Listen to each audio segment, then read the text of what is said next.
press the bell icon on the YouTube app and never miss an सभी को जय हिंद दोस्तों, आप सभी का हार्दिक स्वागत है जय हिंद रिएक्शंस पे।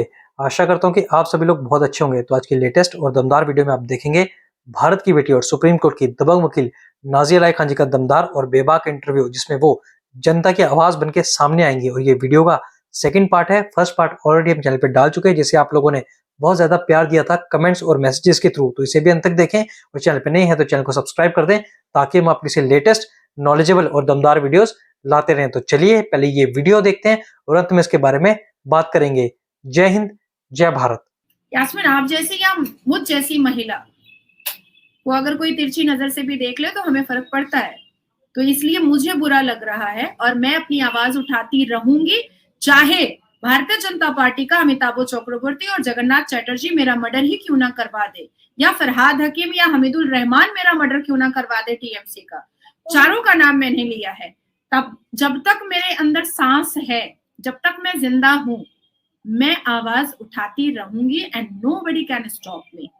आप इस तरह से तो बिल्कुल ही ना कहें, क्योंकि बहुत जरूरी है आप जैसे लोगों का रहना, आप जैसे लोगों का सुरक्षित रहना, क्योंकि आप ही बात कर रही हैं। और अगर जिस तरह के आप हालात बयां कर रही हैं, ना कि केवल जो रूलिंग पार्टी है उनका, बल्कि अपोजिट में भी देखें, अपोजिशन पार्टी का भी इस तरह का। Yasmin, let me finish. मैं कर्मा पे बहुत बिलीव करती हूँ, और जो महिलाएं मेरे विरोध में फोन पर चपड़ चुपड़ की है ना, और मेरी बुराइयां बड़े मीठे मीठे अंदाज में करी है ना, वो सब मेरे पास आ चुका है। और मैंने सिर्फ आज सुबह जब मैं फजर की नमाज पढ़ रही थी यास्मीन, तो मैंने सिर्फ इतना कहा अल्लाह तबारक ताला से कि उसके बच्चों पे पढ़ना, क्योंकि एक औरत तड़प करके बिखर जाती है जब उसका बच्चा बर्बाद होता है। इस राज्य और इस राष्ट्र के हित में बात कही है। मैं कभी भी अपनी पर्सनल बातें तो निकालती ही नहीं थी किसी भी कन्फ्रंटेशन में या किसी डिबेट में, पर आज मुझे बहुत मजबूरी में बोलना पड़ा है कि आप सोचो कि जब मुझे सिक्योरिटी या मेरे पीछे जब भाजपा के लोग ही 2 लोग पड़े हुए हैं, 2 लोग, तो जो बेचारे भारतीय जनता पार्टी की कार्यकर्ता न्यूड परेड हुआ, उनके बारे में कौन बोलेगा? जब मुझे से एक प्रोफाइल वाली महिला के पीछे 2 भाजपा के लोग पड़े हुए हैं, तो कल को कोई टीएमसी का मुसलमान नेता आकर के गैंग रेप करके हाथ साफ करके निकल जाएगा, तो अमिताभ चक्रवर्ती बोलेगा भालो होलो, खूब भालो होलो। तो दिस इज द सिनेरियो ना इन वेस्ट बंगाल। जो औरत भी बहुत वोकल है, जो औरत बहुत लिटरेट है, जो औरत बहुत नॉलेजेबल है, जो औरत की आवाज देश सुनना चाहता है, जिस औरत को बहुत महिलाएं, मुस्लिम, हिंदू, सारी महिलाएं अपनी आइडियल मानती हैं, उस औरत से सिर्फ ममता बनर्जी को चिढ़ नहीं है, सिर्फ ममता बनर्जी उसकी जुबान को बंद नहीं कर रही है, उस औरत को अमिताभ चक्रवर्ती और जगन्नाथ चैटर्जी भी कुचलने के लिए, मसलने के लिए और बर्बाद करने के लिए तुला हुआ है भारतीय जनता पार्टी का। अब आप अमिताभ चक्रवर्ती और जगन्नाथ चैटर्जी का एक स्टेटमेंट मुझे बता दीजिए कि कुछ बिहार की मुसलमान औरत के साथ जो न्यूड परेड हुआ है, उसमें इन दोनों ने कोई बयान दिया होगा, या उनके चेहरे पर कहीं पर भी दिखाई दे रहा है कि उनको बुरा लगा है। या कल को मेरी मौत हो जाएगी तो जरा फोन लगा करके जरा बाइट लीजिएगा अमिताभ चक्रवर्ती से और जगन्नाथ चैटर्जी से। जितनी खुशी ममता बनर्जी और फरहाद हकीम के चेहरे पर दिखाई देगी मेरी मौत से, उतनी ही खुशी अमिताभ चक्रवर्ती और जगन्नाथ चैटर्जी के चेहरे पर भी दिखाई देगी, और कुछ महिलाओं के चेहरे पर भी।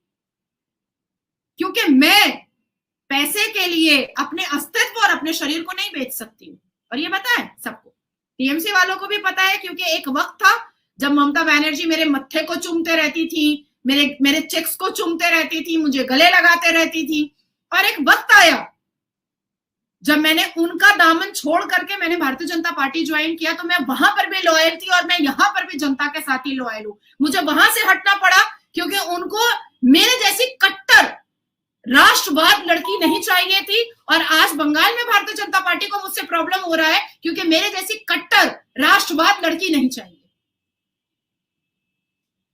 तो ये सियासत तो फिर किसी की भी नहीं है। आप जैसे लोगों का तो फिर कोई कदर नहीं है, उनका कोई एहसास नहीं है, तो फिर क्या कह सकते हैं? जो लोग ये कहते हैं कि सियासत वाक़ई में किसी की नहीं है, तो ये बात तो आपकी बात है और आपका जो तकलीफ दिख रही है, और यहाँ तक कि आपने जो बात कही है फजर की नमाज़ वाली, मैं बस सोच रही हूँ कि जब आप के साथ इतना कुछ हो रहा है, तभी एक महिला वहाँ तक जाकर, उस लेवल पर जाकर सोचेगी कि वो किस दौर से गुज़र रही है।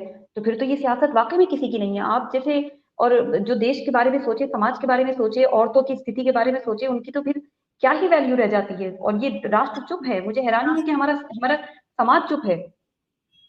यास्मीन, मुझे ऐसा लगता है कि देश की सेना चंद सैलरी के लिए तो अपनी जान जोखिम में नहीं डालती है। वीर भगत सिंह जी, किसी लालच में तो उन्होंने 21 साल की उम्र में फांसी नहीं कबूल कर लिया। सरदार पटेल जी 12 वोटों से जीतने के बावजूद भी उन्होंने बैकफुट ऐसे तो नहीं लिया और देश के प्रधानमंत्री नहीं बन पाए। तो ऐसी हजारों लाखों मिसालें हैं। बंगाल को बचाने के लिए श्यामा प्रसाद मुखर्जी, आज उनके लिए काफी सेलिब्रेशन भी हो रहा है। बंगाल को बचाने के लिए श्यामा प्रसाद मुखर्जी ने अपने प्राण दे दिए। क्या वो चीफ मिनिस्टर बनना था उनको बंगाल का? नहीं। क्या उनको प्राइम मिनिस्टर बनना था? नहीं। तो ऐसे बहुत लोग हैं जिन्होंने देश के लिए, राज्य के लिए, संविधान के लिए अपनी बलि चढ़ाई है, और उस बलि का सिला हमारे युवाओं को मिलता है, हमारे बच्चों को मिलता है।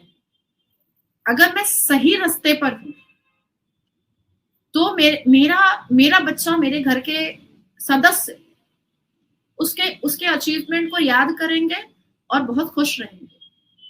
और जो ये चुगलीबाज और ये जो पैसे पर बिकने वाली महिलाएं हैं, जो फोन पर चपड़ चुपड़ करके एक औरत की बुराई करती हैं, उनके बच्चों का अस्तित्व क्या होगा, उनके आने वाले मुस्तकबिल का अस्तित्व क्या होगा, ये उनको भी पता है, ये वो जानते हैं।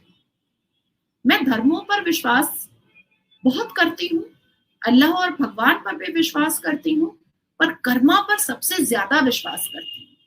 और मुझे ऐसा लगता है कि आम का पेड़ अगर बोएंगे तो आम ही निकलेगा, स्ट्रॉबेरी नहीं निकलेगा, कभी नहीं निकलेगा।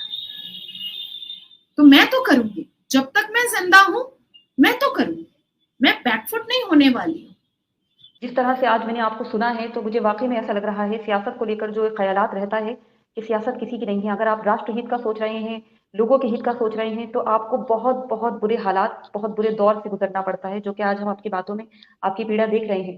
और कहते हैं कि महिला ही महिला की दुश्मन होती है। ये चरितार्थ हो रहा है पश्चिम बंगाल के इस पूरे मामले में, जहाँ की चीफ मिनिस्टर खुद एक महिला है, जहाँ की सांसद महिलाएं खुद, जब महिला सांसद जो है वो पार्लियामेंट में जब चर्चा कर रही होती हैं, तो जो उनका स्टाइल होता है, उनको देखकर लगता नहीं है कि ये उसी वेस्ट बंगाल से आती हैं, जहां महिलाओं को दिन दहाड़े उनकी जिस तरह से परेड निकाली जाती है, जिस तरह से उनका हशर नशर किया जाता है। और ये तमाम चीजें तो वीडियो तालिबान के शासन में देखी जाती थी ना, ये तब तो अफगानिस्तान से, पाकिस्तान से देखी जाती है ना, पाकिस्तानी माइनॉरिटीज की। तो मुझे बहुत ही हिपोक्रेसी लगती है इस तरह की।